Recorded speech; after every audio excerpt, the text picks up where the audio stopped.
بسم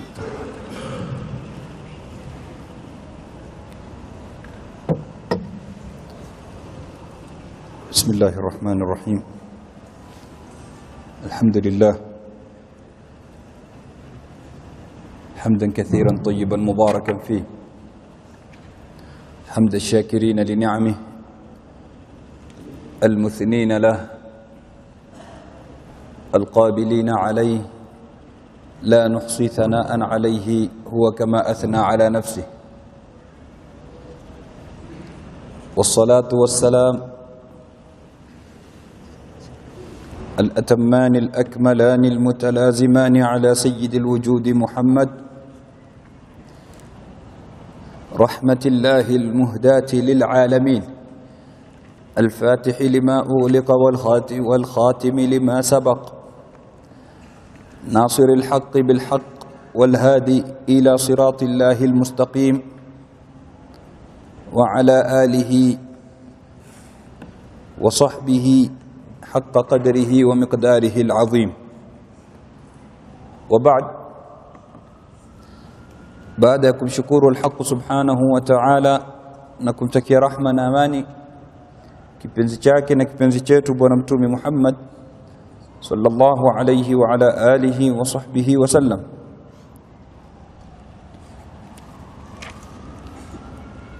Tukiendeleza darsa ya hadith katika mukhtasar ya Ibn Abi Jamra, ambao kwamba ni ufupisho wa sahihi ya al-Imam al-Bukhari, asahhu kitabin ba'da kitabillah, kitabu kilichokuwa sahihi zaidi baada kitabu cha Mwenyezi Mungu, baada al-Qur'an al-Karim. Ikiwa darsa imefika katika hadithi ya 18 chini ya mlango bab la yamsiku dhakarahu biyaminihi idha bal, mtu asishike tupu yake, asishike dhakari yake kwa mkono wake wa kulia pindi anapokidhi haja ndogo. عن أبي عبد الله ابن أبي قتادة عن أبيه رضي الله عنه عن النبي صلى الله عليه وسلم قال: إذا بال أحدكم فلا يأخذن ذكره بيمينه ولا يستنجي بيمينه ولا يتنفس في الإناء. إذا بال أحدكم فلا يأخذن ذكره بيمينه ولا يستنجي بيمينه ولا يتنفس في الإناء. حديثي kutoka kwa Abdullah ibn Abi Qatada. Abu Qatada ni moja katika masahaba bwana mtume Muhammad sallallahu alayhi wa ala alihi wa sahbihi wa sallam, na ni katika masahaba ambao kwamba walipata bahati ya kuhudhuria vita vingi pamoja na mtume sallallahu alayhi wasallam. Yasemekana kuanzia ghazwat Uhud alikuwa na mtume sallallahu alayhi wasallam. Ama ghazwat Badr kuna khilafu kati ya maulama, je, Abu Qatada alipata ama hakupata? Lakini katika masahaba wakubwa ambao kwamba vile vile wamepokea hadithi nyingi, ana hadithi takriban 120 alizozipokea hadithi za bwana mtume Muhammad sallallahu alayhi wasallam, zikiwa 11 zipo katika Bukhari na Muslim, na kumepatikana ittifaqi kati yao katika kupokea. Na daima tuashiria kuwa ukisikia hadithi ni muttafaqun alayhi, hadithi wameafikiana na Bukhari na Muslim katika kuipokea, maana yake ni kuipokea kwa mpokezi mmoja. Yani kwa Bukhari imepokewa na Abu Qatada, na ukija kwa Muslim hadithi hiyo hiyo imepokewa na Abu Qatada. Lakini ukipata kwa Bukhari imepokewa kwa mfano na Abu Qatada, ukaja kwa Muslim ukaipata imepokewa na Abu Huraira, haitwi muttafaqun alayhi. Kwa hivyo hadithi za Abu Qatada ambazo kwamba zimepokewa na Imam Bukhari na Imam Muslim kwa pamoja ni hadithi 11, na kuna moja ambayo kwamba amepokea Bukhari peke yake na 8 amezipokea Muslim peke yake, na zilizobaki zimepokewa katika vitabu vingine. Vitabu vya hadithi ni vingi vitabu vya hadithi ni 250 vilotungwa. Kuna sihah kama hizi sahih za Bukhari na Muslim, Ibn Khuzaimah, Ibn Hibban. Kuna sunan ya Abu Daud, Tirmidhi, Nasai, Ibn Majah na zinginezo. Kuna mustadrakat kama mustadrak al-Imam al-Hakim. Kuna tabaqat kama tabaqat Ibn Sa'd. Kuna maajim kama mu'jam al-Imam al-Tabarani. Kuna masanid kama musnad Imam Ahmad. Vitabu 250 vimetungwa katika ilmu ya hadithi, ni vingi. Kwa hivyo hatufai kuzifunga hadithi za mtumi katika al-kutubu sita. Mara nyingi mtu ukimtajia hadithi ukamwambia kwa mfano iko katika mu'jam al-Imam al-Tabarani, atakwambia usiniletee hadithi za huko bana, mimi nipe Bukhari, Muslim na Tirmidhi na Nasai na Ibn Majah na Abu Daud. La, hadithi za mtumi ni nyingi na vitabu ni vingi. Kinachozingatiwa ni kusihi sanad. Angalia hadithi popote ilipo, sanadi yake ikoje, chain yake ikoje, walipokezi ni watu wa kisawa sawa. Kwa hivyo ni sahihi sanadi yake, hadithi unaikubali moja kwa moja kwa kitabu chochote kile ambacho kwamba kitakuwa kimepokea hadithi kama hiyo. Kwa hivyo Sayyiduna Abu Qatada ni katika masahaba ambao kwamba wamepokea hadithi kutoka bwana Mtume Muhammad sallallahu alaihi wasallama, na huyu ni tofauti na yule Qatada ibn Nu'man, ili tusichanganye kati ya watu wawili. Qatada ibn Nu'man yule ambaye kwamba alikuja kwa Mtume sallallahu alaihi wasallama na jicho lake limetoka, akaja kwa Mtume sallallahu alaihi wasallama akamuomba mrudishie, na Mtume akalirudisha, na maulama watuambia likawa laona zaidi kuliko lile lingine ambalo halijatoka, likawa halisibiwi na alipatwa na maradhi kabisa. Hata ili lingine likipatwa na ramad, maradhi ya macho, lile liko vile vile, alipatwa na maradhi kabisa, kwa sababu ni jicho limerudishwa na Mtume, mkono wake mtukufu sallallahu alayhi wa ala alihi wa sahbihi wasallam. Kwa hivyo Qatada ibn Nu'man ni mwingine na Abu Qatada ni mwingine. Kwa hivyo mwanawe Abdullah anapokea kutoka kwa babake ambaye kwamba ni Abu Qatada ani nabii sallallahu alayhi wasallam, kutoka kwa Mtume sallallahu alayhi wasallam qala, kwa amesema idha bala ahadukum, pindi atakapokojoa, atakapokidhi haja ndogo mmoja wenu, fala ya'khudhanna, asishike dhakarahu, tupu yake, zakari yake, biyaminihi, kwa mkono wake wa kulia, wala yastanji, wala asijinawe, biyaminihi, kwa mkono wake wa kulia, wala yatanaffas, wala asivute pumzi, fil inai, katika chombo. Kwa hivyo mambo matatu hapa yametajwa.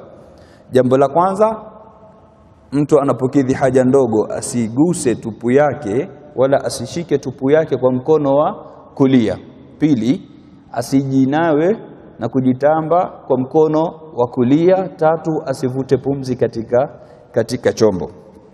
Tukianza na jambo la kwanza kabisa, na hapa inaonyesha utukufu wa mkono wa kulia, kwa umepata ubora zaidi na fadhila zaidi kuliko mkono wa kushoto. Na hapa lazima pia tuwe makini.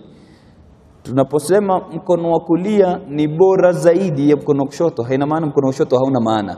Una ubora nao pia, lakini umezidiwa katika fadhila na ubora na mkono wa kulia. Lakini nao ni mkono, nao una hadhi yake, ni kiungo katika viungo vya mwanadamu, ambaye kwamba mwanadamu huyu amekirimiwa na Mwenyezi Mungu Subhanahu wa Ta'ala, wala kad karramna bani Adam, kama alivyosema Mwenyezi Mungu Subhanahu wa Ta'ala. Kwa hivyo haya ni mafunzo anatufundisha Mtume, na dini ya Kiislamu ni dini ya adabu, ni dini ya kufundisha adabu. Itufundisha adabu mpaka katika sehemu ya kukidhi haja chooni, sehemu ambayo kwamba unakwenda kukidhi haja yako, pia mule ndani unafundishwa adabu na Uislamu. Mtume asema idha bala ahadukum, pindi anapokojoa, anapokidhi haja ndogo mmoja wenu, fala ya'khudhanna dhakarahu biyaminihi, asiguse kwa mkono wake wa kulia. Maana yake nini? Auguse kwa mkono wake wa kushoto. Jambo la kwanza. Jambo la pili, kukatazwa kugusa dhakari ama tupu kwa mkono wa kulia inabaki katika kukojoa peke yake ama katika haja ndogo. Maana yake anasema idha bala, akikojoa mmoja wenu. Na katika jina la mlango utaona hapa anasema la yamsiku dhakarahu biyaminihi idha bala, pindi anapokojoa. Kwa hivyo wakati wa kile kitendo cha kukojoa utakikani kugusa kwa mkono wa kulia. Taib, hatuko kwenye kukojoa, tuko katika kuvaa, pengine tuko katika mengine mbali hana haja kuyataja kutajwa. Je, yafaa kugusa kwa mkono wa kulia? Naam, maulama wasema yafaa, haina neno. Unaweza kugusa dhakari yako kwa mkono wa kulia. Na vile vile kuna kuja masala mengine hapa, masala yanayojulikana katika fiqh kama ama almas, kugusa tupu. Kugusa tupu. Je, kugusa tupu kunavunja udhu? Mimi nimetawadha ama mimi nina udhu, alafu nikaja nikagusa tupu yangu, je, udhu wangu utakuwa umeenda ama haujaenda? Hapa kuna khilafu kati ya maulama. Kwetu kama Mashafi inavunjika udhu. Kwa nini? Kwa sababu Mtume sallallahu alayhi wasallam amesema katika hadithi, man massa dhakarahu falyatawadda, yoyote atakayegusa tupu yake afanye nini? Aende akatawadhe. Kwa hivyo amri ya kutawadha baada ya kugusa inaonyesha kuwa kule kugusa kulivunja ule udhu. Na kwa Imam Abu Hanifa sema haivunji udhu, na vile vile ana dalili yake. Hadithi bwana nakuja kwa Mtume sallallahu alayhi wasallam, anamuuliza ya Rasulullah, ma balu rajul massa dhakarahu, ya Rasulullah, vipi mtu ambaye kwamba amegusa tupu yake, nataka kujua hukumu yake vipi, huyu vunja udhu ama hujavunjika udhu wake?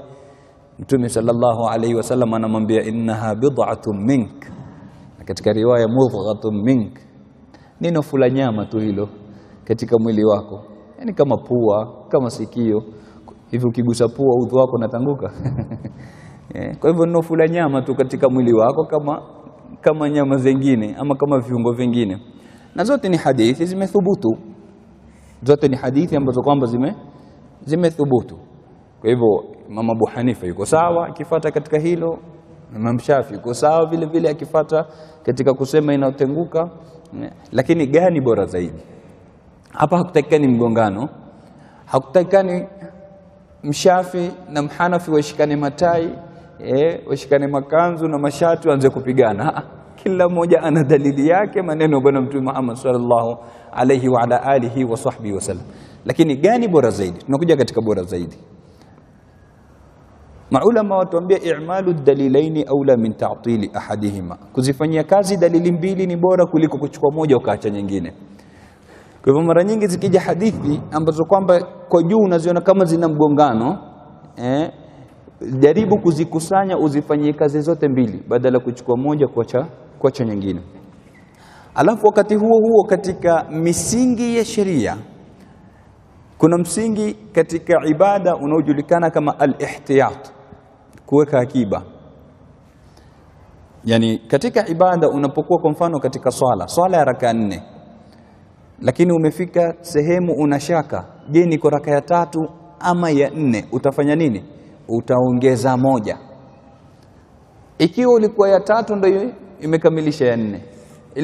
Ikiwa ulikuwa ya 4 lakini umeweka akiba, sala yako haitoharibika. Kuliko uchukulie ni 4 kisha zitokeni 3, swala itakuwa imeharibika. Kwa hivyo unaongeza, unaweka nyongeza, unaweka akiba. Hivi ndio inavyotakikana katika nini? Katika ibadat. Na katika swala hili la kuvunjika udhu kwa kugusa tupu, kuweka akiba ni kutawadha.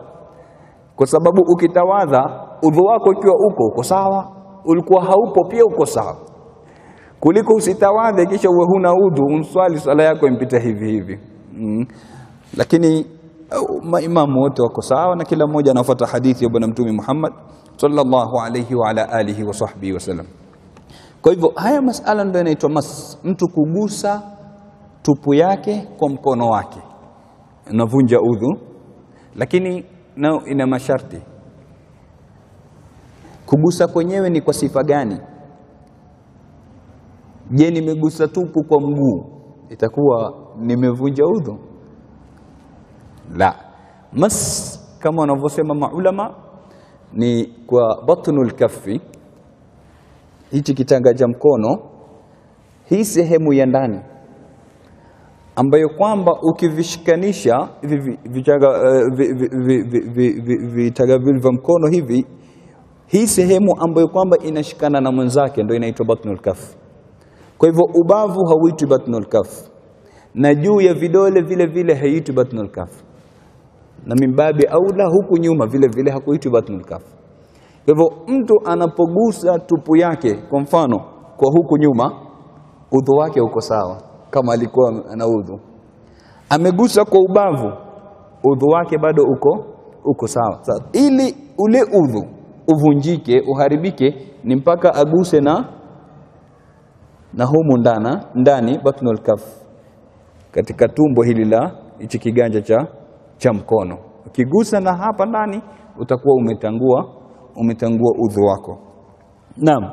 Na hakuna tofauti kati ya kujigusa wewe mwenyewe ama kumgusa mwingine asiyekuwa wewe. Ukajigusa wewe ama ukamgusa mwingine, udhu umeharibika moja kwa moja. Hilo jambo la kwanza. Jambo la pili, unayemgusa yuko hai ama amefariki, katika hali zote mbili. Kwa mfano ulikuwa unaosha maiti, bahati mbaya ukamgusa uchi wake, udhu wako umevunjika kama ulikuwa na udhu. Kwa hivyo yuko hai hayuko hai, udhu unavunjika. Ni wewe ni mtu mwingine, udhu unavunjika. Ni mdogo ni mkubwa, udhu unavunjika. Hata kama ni mtoto siku moja, hata kama ni mamake mzazi.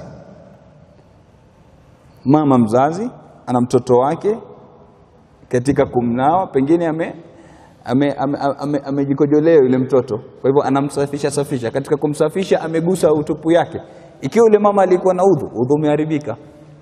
Kwa hivyo ni mtoto ama ni mkubwa, udhu unaharibika. Yuko hai ama ni maiti, udhu unaharibika. Umejigusa wewe mwenyewe ama ni mwingine, udhu umeharibika. Bali maulama wasema, lau itatokea wal billah, ni mtu ankatwa dhakari yake, halafu iko kando ishaachana na mwili wa mtu, ukaje ukaigusa, pia udhu wako utakuwa umeharibika. Dhakari ile imekatwa, ukaje ukaigusa, itakuwa udhu wako vile vile umeharibika. Tayeb, kuna masala hapa pengine madaktari wanaweza kuulizia. Mtoto umemfanyia khitan ama umemtahiri, kile kipande cha nyama unachokitoa katika tupu yule mtoto, kile maulama wasema hakivunji udhu kikitoka. Taban baada ya kukitoa, kwa sababu pale wakati ukigusa ile tupu umevunja udhu. Lakini umeshakitoa kile, umekiweka kando, mtu akaja akakigusa na alikuwa na udhu wake hauvunjiki. Ile sehemu ambayo kwamba imetolewa katika kule kutahirisha. Kwa hivyo kugusa tupu kunavunja udhu, sawa umejigusa mwenyewe ama umegusa mwingine. Ni hai ama ni maiti, ni mdogo ama ni mkubwa, ile tupu imeshikana na mwili ama imeachana na mwili, zote zinavunja. Na hapa kuna tofauti kati ya mas na lams. Kama vile kuna mas katika fiqh, kugusa tupu, kuna na lams, kumgusa mwanamke ambaye kwamba ni ajnabia. Vile vile katika vinavyovunja udhu ni kumgusa mwanamke ambaye kwamba si maharamu yako. Ngozi na ngozi zikagusana, hapa moja kwa moja udhu umeharibika na umevunjika. Kwetu Mashafi, kwa Imam Malik akwambia paka umguse kwa shahwa, kwa matamanio. Kwa Imam Abu Hanifa toka mgusa kwa matamanio huvunji udhu. Kwa wasema kugusa kunaokusudiwa ni tendo la ndoa. Lakini kwetu Mashafi, mwanamke si mahram yako, umemgusa, umevunja udhu. Tayeb, nini tofauti kati ya mas na lams? Tumesema tuna lams ambayo kwamba ni kumgusa mwanamke ambaye kwamba si mahram yako, na kuna mas ni kugusa tupu. Ili tusichanganyane, lams ni kumgusa mwanamke ambaye kwamba si mahram yako, na mas ni kugusa tupu. Nini tofauti kati ya mas na lams? Lams ni kumgusa mwingine. Mas sawa umejigusa wewe ama umemgusa mwingine. Narudia, lams ni mpaka umguse mwingine. Ni mwanamume amemgusa mwanamke ama mwanamke amemgusa mwanamume. Tofauti ya kwanza. Tofauti ya pili, lams inavunja udhu pande zote mbili. Yani mwanamume amemgusa mwanamke ama mwanamke amemgusa mwanamume na si mahram yake, wote wawili hawana udhu kama walikuwa wote wawili wametawadha. Tofauti na mas. Mas unavunjika udhu wa aliyegusa. Ametoka mtu amekwenda kugusa uchi wa mwenzake, udhu uloharibika ni wa yule aliyegusa, sio yule aliyeguswa. Tupo pamoja? Hii tofauti ya pili. Tofauti ya tatu, lams, kumgusa mwanamke inapatikana kwa kiungo chochote maadamu ni ngozi kwa ngozi. Tukisema ngozi kwa ngozi ina maana ukigusa nyele za mwanamke udhu wako uko pale pale. Ukigusa kucha zake udhu wako uko pale pale. Ukigusa meno yake udhu wako uko pale pale. Kwa hivyo unapogusa ngozi. Kwa hivyo ikigusana kwa mfano ni batnul kafi, ama ni huku nje, ama ni mabega yamegusana, ama ni mashavu, ama ni miguu, popote pale penye ngozi pakigusa ngozi nyingine, wa moja kwa moja udhu ushatenguka na ushaharibika. Tofauti na mas, kugusa tupu. Kugusa tupu ni mpaka uwe kwanza unayogusa ni tupu. Na tukisema tupu huwa ni dhakari peke yake, mbali na yale mayai mawili. Yale ukiyagusa yavunji tupu. Ukigusa uguse tupu, na pili uguse kwa nini? Kwa batnul kafi. Ukigusa kwa sehemu nyingine haivunji udhu. Hii ndio tofauti kati ya nini? Lams na mas. Lams ni kumgusa mwanamke asiyekuwa mahram yako, na mas ni kugusa nini? Kugusa tupu. Kwa hivyo idha bala ahadukum, mmoja wenu pindi akikidhi haja ndogo, akikojoa, fala ya'khudhanna dhakarahu biyamini, asiguse dhakari yake kwa mkono wa kulia. Hapa pia pana masala ambayo kwamba tupenda tuyaashirie. Masala ya tayamun imekuja katika hadithi, wa kana yu'jibuhu tayamun. Mtume alikuwa akipendezwa na tayamun. Apenda kulia Mtume sallallahu, sio kulia machozi, upande wa kulia. Yani akichukua ni kwa kulia, akipeana ni kwa kulia, akila kwa mkono wa kulia, akinywa kwa mkono wa kulia. Yani mambo yake Rasulullah sallallahu alaihi wasallam mingi ilikuwa ni kwa mkono wa kulia, isipokuwa zile mawadhi ama sehemu ambazo kwamba tumeelekezwa tuanze kwa kushoto, kwa mfano kama kuingia choni kutoka msikitini. Lakini vitendo vyake vingi Mtume sallallahu alaihi wasallam alikuwa apenda upande wa gani? Upande wa kulia. Na hii ni moja katika sunna ambazo kwamba zimeachwa. Na mwingine ajabu, mimi nashangaa baadhi ya watu, mtu anawacha sunna aliyofundishwa na Mtume sallallahu alaihi wasallam, ukimwambia kwa nini, akwambia nitaonekana mjinga, nitaonekana sijui etiquette. Waacha sunna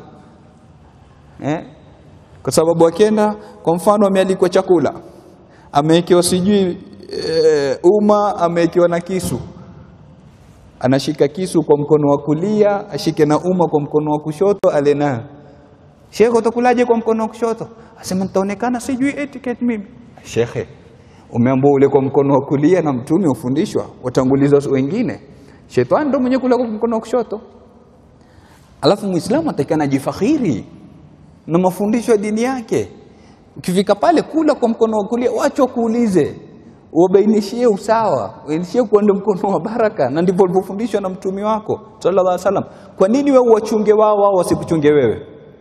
Kwa nini wao wasile kwa mkono wa kulia kwa kusema tuna fulani wao kwao wanafundishwa kule kwa mkono wa kulia? Kwa nini wewe ndio uwachunge wao ule kwa mkono wa kushoto uende kinyume kabisa? Kwa hivyo jitahidi mu'min, jitahidi Muislamu katika maisha yako ujige na bwana Mtume Muhammad sallallahu alayhi wa ala alihi wa sahbihi wasallam, utangulize kulia.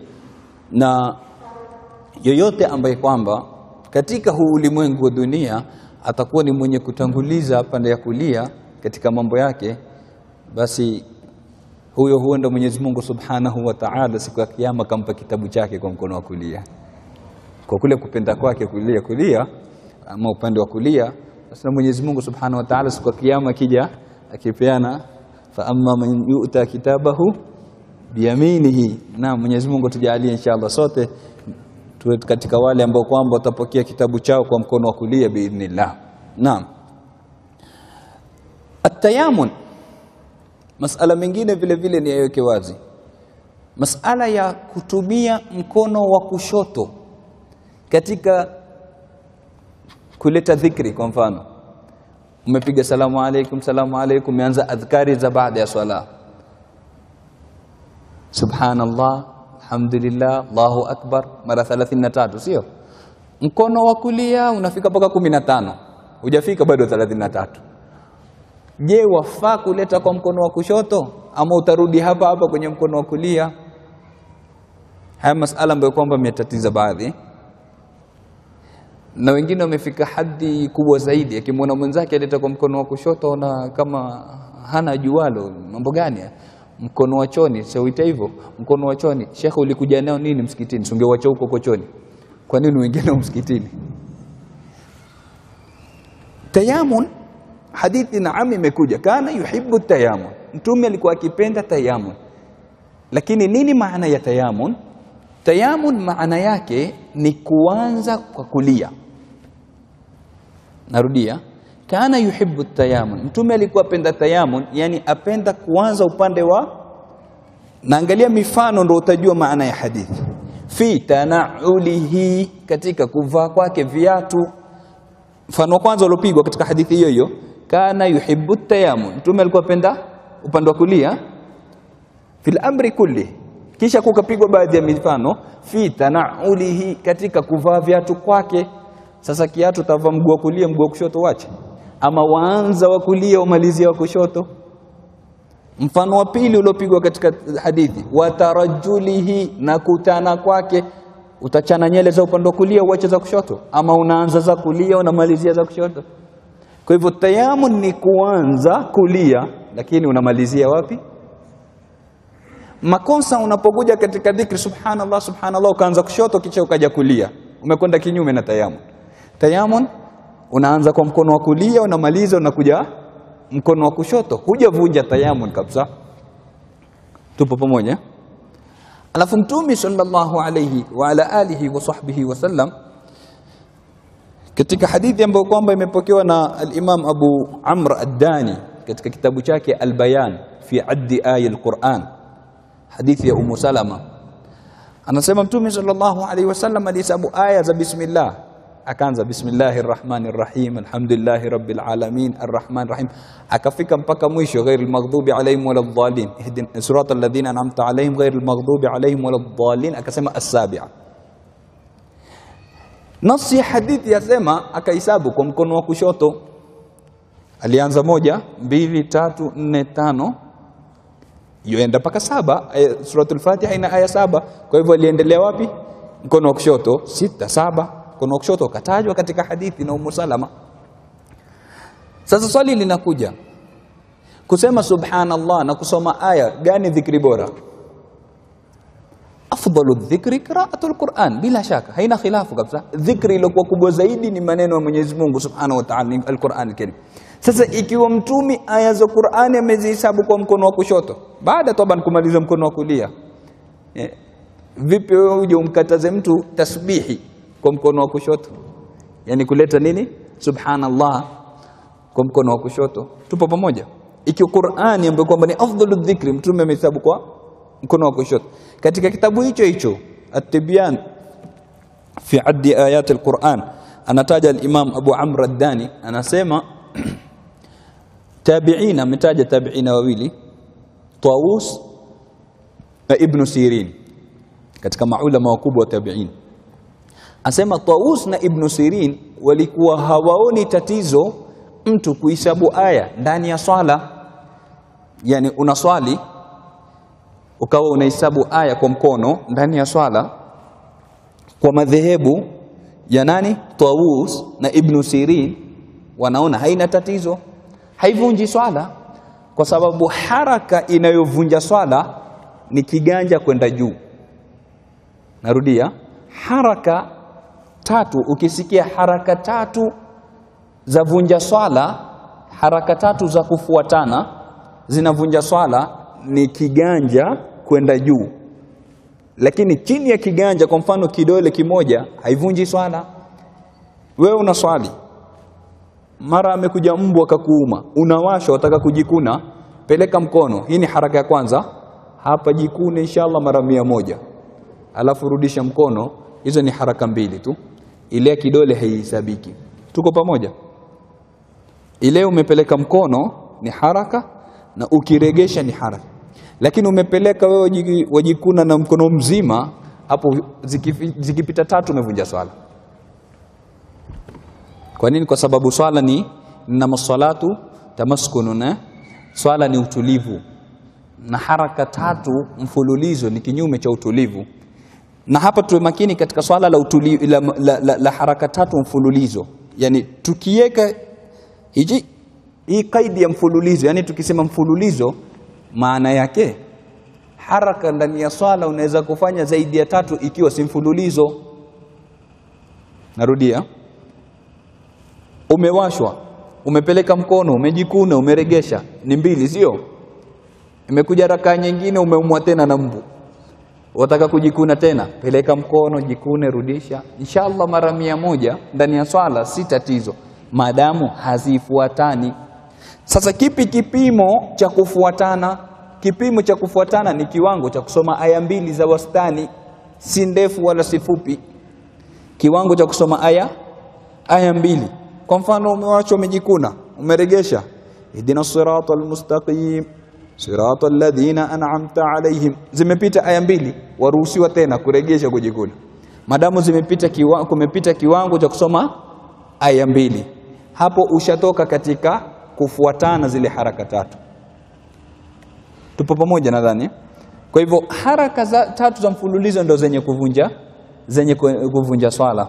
Lakini zikiwa zitapishana 2, baadaye zikafanyika tena 2, baadaye 2, huwa haziharibu. Naam. Kwa hivyo tayammum, tunarudi katika swala la tayammum. Hakuna tatizo mtu kuanza kulia akamalizia kushoto.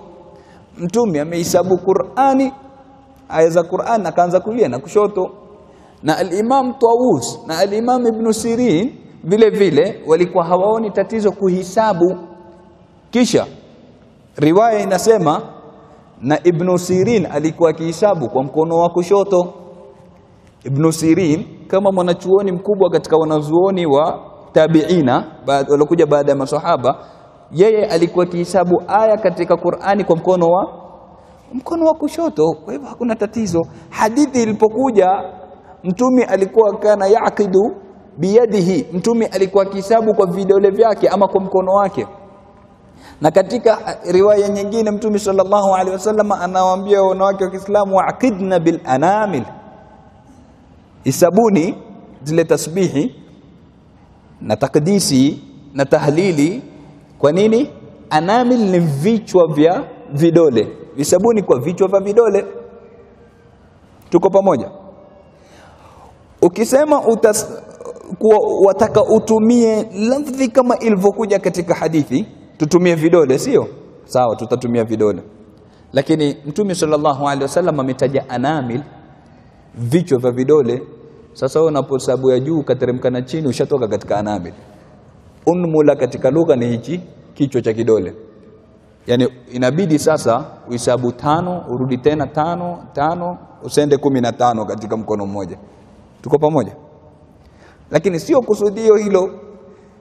Hii wanazuoni wa lugha wanaita dhikrul juz'i wa iradatul kulli. Kunatajwa kitu kiasi kikusudiwa kizima. Yani kumetajwa kichwa cha kidole lakini kumekusudiwa vidole. Na hikma ya Mtume sallallahu alaihi wasallam ameitaja katika hadithi hiyo akasema, fa innahunna mas'ulat wa mustantaqat, hivyo vidole vitaulizwa siku ya kiyama na Mwenyezi Mungu na vitakuja kutemka. Kwa hivyo ili upate kushuhudiwa na vile vidole kwa ya Rabbi, huyu alinitumia mimi katika kukusabih, ya Rabbi huyu alinitumia mimi katika kukudhukuru wewe, katika kukutaja wewe. Kwa hivyo viende vikutole nini? Ushahidi kwa Mwenyezi Mungu Subhanahu wa Ta'ala. Ndio hikma ya kutumia nini? Vidole. Sasa wataka ushahidi wa vidole 5 tu na Mungu akupa 10. tumia mikono yote miwili, yote endeka kushuhudie siku ya kiyama. Kwa hivyo Mtume sallallahu alaihi wasallam ilipokuja kwa anahesabu kwa vidole, imetajwa biyadihi, kwa mkono wake. Na yad, mkono unatwalikiwa kwa mkono wa kulia na mkono wa kushoto vile vile. Hakuna anayesema yad ni mkono wa kulia peke yake. Ingekuwa haifai kutumia kwa mkono wa kushoto, ingeambiwa nini? Mtume alikuwa akitumia kwa mkono wake wa kulia peke yake. Lakini kumetajwa kwa mkono wake, na maana mkulia wa kushoto yote ni mikono. Na huu mkono wa kushoto unaitwa yusra katika nini, lugha ya Kiarabu. Maana yake ni mauna, usaidizi. Yani huu huwa unasaidia huu mwingine, so hauna maana yoyote, hufanyishi kazi. Alafu ingekuwa huu ni mchafu, ni mkono wa choni, haufai, utamtajaji vipi Mungu na mkono huu? Mbona katika dua wainua yote mikono miwili, si muombe na mkono mmoja tu? Wainua mkono mchafu wewe kumwomba Mungu wako? Katika dua wainua mikono yote miwili, ya Rabb, mkono mchafu wauinua wewe kumwomba Mola wako. Na si dua peke yake. Ukija katika swala, katika takbiratul ihram, Allahu akbar, wainua mikono yote miwili, sio ama piga na mkono mmoja. Ukienda katika sijida, tumeambiwa sijida ni viungo 7. Katika viungo 7 mkono wa kushoto na umehesabiwa. Ama usujudu na mkono mmoja, wengine waweka nyuma mgongo. Sasa unatumika katika ibada zingine, kwa nini katika dhikri usitumike? Tupo pamoja? Kwa hivyo hakuna tatizo lolote mtu unapoleta dhikri ukaanza na mkono wa kulia kisha ukamaliza kwa mkono wa kushoto, mikono yote miwili ipate fadhila. Mikono yote miwili ipate kutabaruku na nini? Na kumtaja Mwenyezi Mungu subhanahu wa ta'ala. Naam. Lakini umeona kwa wewe umependelea utumie mkono wa kulia peke yake. Tumia, hujakatazwa. Fanya kwa mkono wa kulia peke yake. Wala hakuna atakayekwambia lolote. Lakini na mwenzako ambaye kwamba ajumuisha kati ya mkono wa kulia na kushoto, usimkaripie wala usimuone ni mjinga wala hajui. Tupo pamoja? Kwa hivyo tumefahamu nini maana ya tayammum. Tayammum ni kuanza kulia kumalizia kushoto. Naam, idha bala ahadukum fala ya'khudhanna dhakarahu biyaminihi. Takapo kujua mmoja wenu asiguse tupu yake kwa mkono wake wa kulia. Kisha Mtume akasema wala yastanji biyamini, vile vile asijitambe kwa mkono wa kulia. Yani unapokuja kujitamba utumie mkono wa kushoto, bado tunaonyeshwa fadhila ya mkono wa kulia, na bado tunafundishwa adabu mpaka za kukidhi haja. Sheria imetufundisha yote haya. Unapoingia chooni kwanza uanze na dua, usema Allahumma inni a'udhu bika minal khubuthi wal khaba'ith. Unapotoka vile vile utie dua ghufranak, na useme alhamdulillahi alladhi afani, alhamdulillahi alladhi adhhaba anni al-adha wa afani. Uingie kwa mguu wa kushoto, utoke kwa mguu wa kulia. Zote hizi ni adabu ambazo kwamba tumefundishwa na sheria. Ukiingia ndani usielekee kibla, ukiwa katika kukidhi haja usielekee kibla, wala usikipe mgongo kibla. Sisi tunakosea hapa leo. Mtu anajenga nyumba yake nzuri, anaipamba, alafu ukija katika choo utaona choo kimeelekea kibla ama choo kimepa mgongo kibla. Lazima tuwe makini katika nini? Katika kuchagua nyumba unapoishi. Sawa unaijenga mwenyewe ama imejengwa inunue tayari ama unaikodisha nyumba, angalia choo kinaelekea wapi ili utoke katika karaha ya kuelekea kibla na kukipa mgongo kibla. Kwa hivyo Mtume sallallahu alaihi wasallam katika adabu anazofundisha atuambia tusijinawe kwa mkono wa kulia, tutumie mkono wa kushoto. Naam. Na yastanji min al-istinja. Kujinawa kupo sampuli mbili. Kuna istinja na kuna istijmar. Kujinawa kupo sampuli mbili. Kuna istinja na istijmar. Istinja ni kujinawa kwa maji, na istijmar ni kujinawa kwa mawe. Narudia, istinja ni mtu kujinawa kwa kutumia maji, na istijmar ni mtu kujinawa kwa kutumia mawe. Namna bora zaidi katika sheria ni mtu kukusanya zote mbili, utumie mawe kisha umalizie na maji. Inayofuatia katika daraja ni kutumia maji peke yake. kisha ndo kutumia mawe peke yake. Lakini bora zaidi ni kukusanya zote mbili. Na istijmar ina masharti yake. Kujinawa kwa mawe sio jiwe lolote, ina idadi. Kwanza lazima yawe mawe mangapi? Matatu. Haya matatu uwe utakausha ile haja yako ndogo kwa ile jiwe la kwanza. Yani utatoa yote ile kwa jiwe, mkojo wote ule utaufuta kwa jiwe la kwanza. Ina maana ikiwa jiwe la kwanza halikutosha, bado mkojo umebaki, unachukua jiwe lingine, sio lile lahesabika bado ni la kwanza, haujaenda katika la pili. Kwa hivyo mpaka ukiumaliza mkojo wote, hata kama utumia mawe 10 inahesabika ndio la kwanza, kisha ndio umalizie la pili na la tatu. Istijmara. Ndio naona Mtume sallallahu alaihi wasallam katika hadithi yake ilipokewa na Imam Muslim anasema, man istajmara falyutir, yote ambaye kwamba atajinawa kwa kupitia mawe, falyutir, atumie mawe ambayo kwamba ni witri, yani matatu. Yani usitumie jiwe moja ukawacha tu. Hapa katika visa vya kimaajabu, bwana mmoja amekwenda kusoma, ataka kusoma mwenyewe, hataki kusoma kwa shekhe, ajiona mwanachuoni sana, madamu najua Kiarabu mimi naweza kujisomea tu. Akachukua hadithi, akachukua Sahih Muslim, anza kuisoma. Sema nistajmara falyutir, atakayejinawa kwa mawe basi falyutir, aswali witri baada yake. Akaenda kaswali witri baada kunawa. Haji falyutir maana yake atumie mawe matatu. Na hiyo inaonyesha umuhimu wa kuchukua ilmu kutoka kwa mashekhe, kutoka kwa maulama. Naam.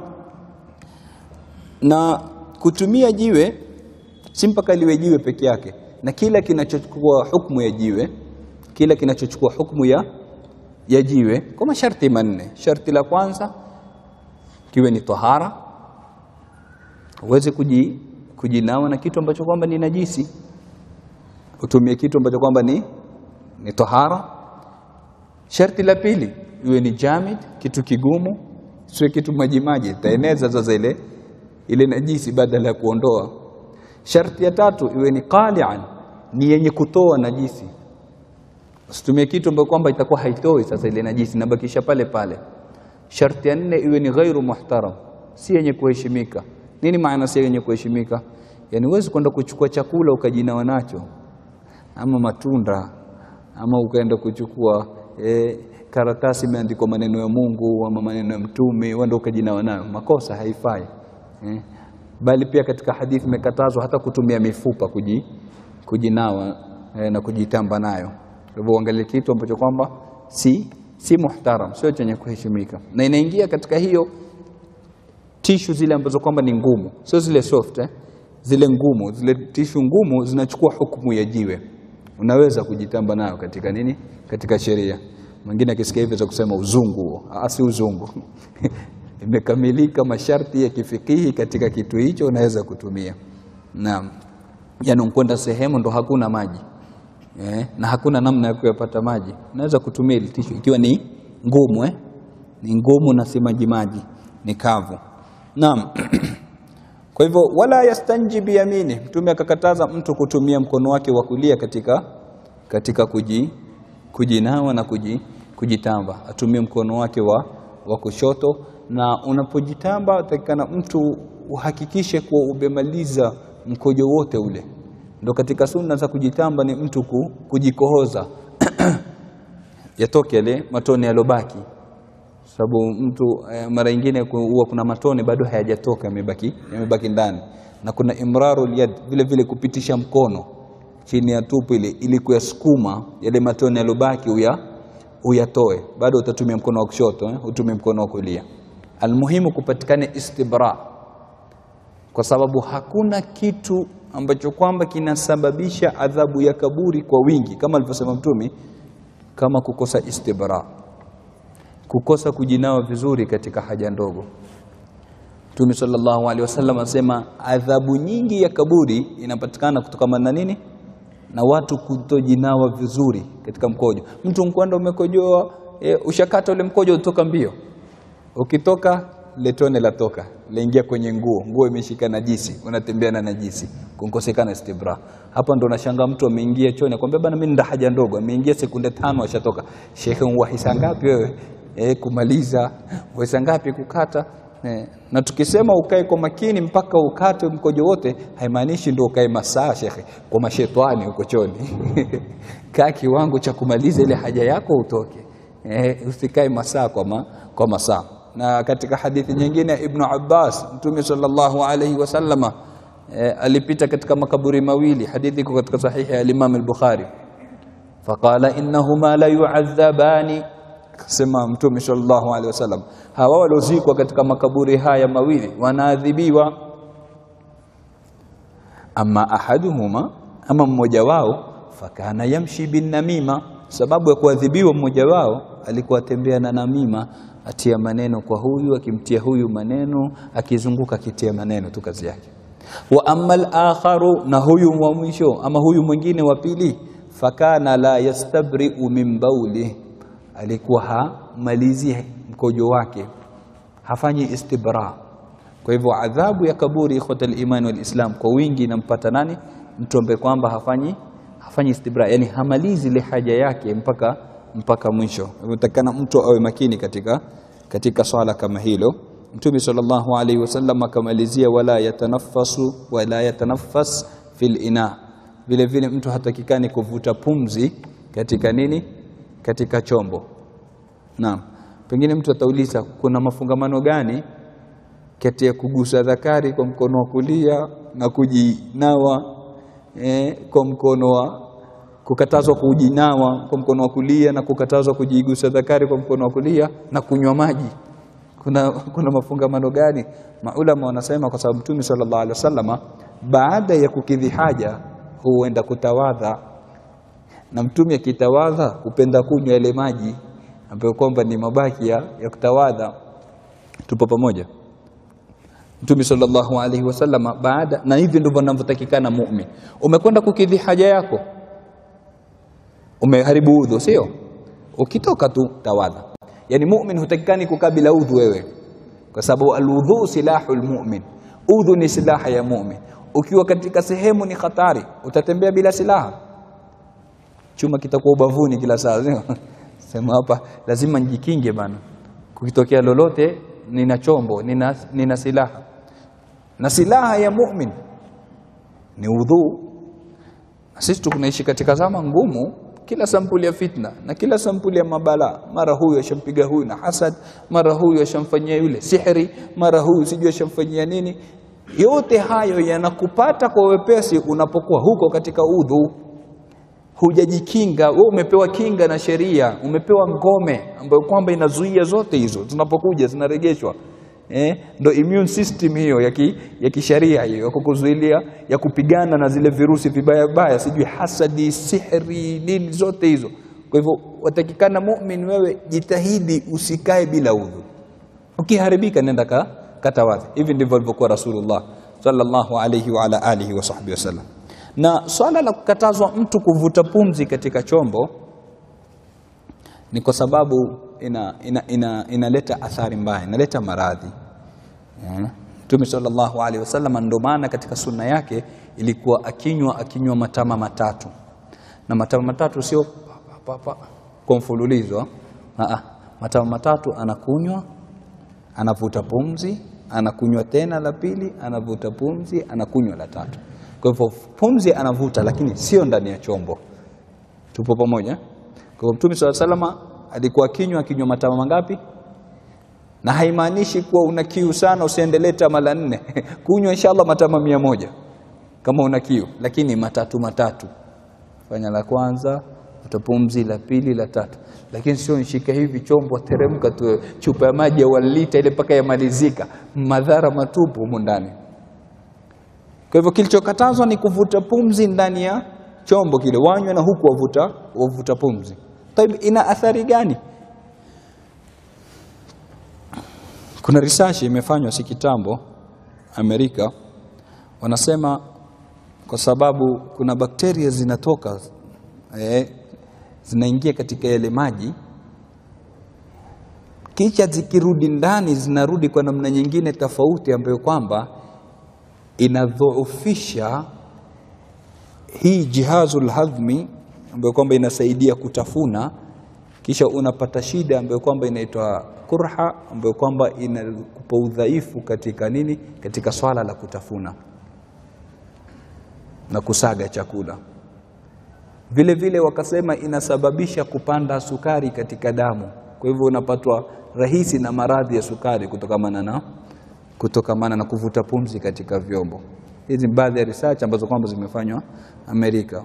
Na kwa nini tutataja hizi? Kwa sababu sisi hatutibiki mpaka tutajue research ya Amerika na Europe. Yaani ukiambiwa Mtume ankataza, waanza kushanga, sasa kwa nini akataze kuvuta pumzi katika chombo? Wataka sasa kuyaingiza maneno ya Mtume lab. Uende ukayafanyia utafiti. Maneno Mtume hayahitaji kuingizwa lab, shekhe. Mtume wama yantiqu anil hawa in huwa illa wahyun yuha. Mtume akitamka ni wahi, maneno kutoka kwa Mola wake subhanahu wa ta'ala. Lakini ikiwa hutibiki mpaka uyatie lab, haya tushakutilia hayo hapo. Wanasema yaleta sukari, wanasema yasababisha maradhi katika nini? Yasababisha matatizo katika hichi kifaa kinachosaidia kusaga chakula. Naam. Kwa hivyo hii ndio hadithi tuliyokuwa nayo leo. Mambo matatu haya tumekatazwa na Bwana Mtume Muhammad sallallahu alaihi wasallama. La kwanza, mtu anapokidhi haja yake ndogo asishike tupu yake kwa mkono wa kulia. La pili, usijitambe kwa mkono wa kulia. La tatu, unapokunywa usivute pumzi katika chombo kile ambacho kwamba unachokinywa. Tumomba Mwenyezi Mungu Subhanahu wa Ta'ala tujalie min alladhina yastami'una alqawla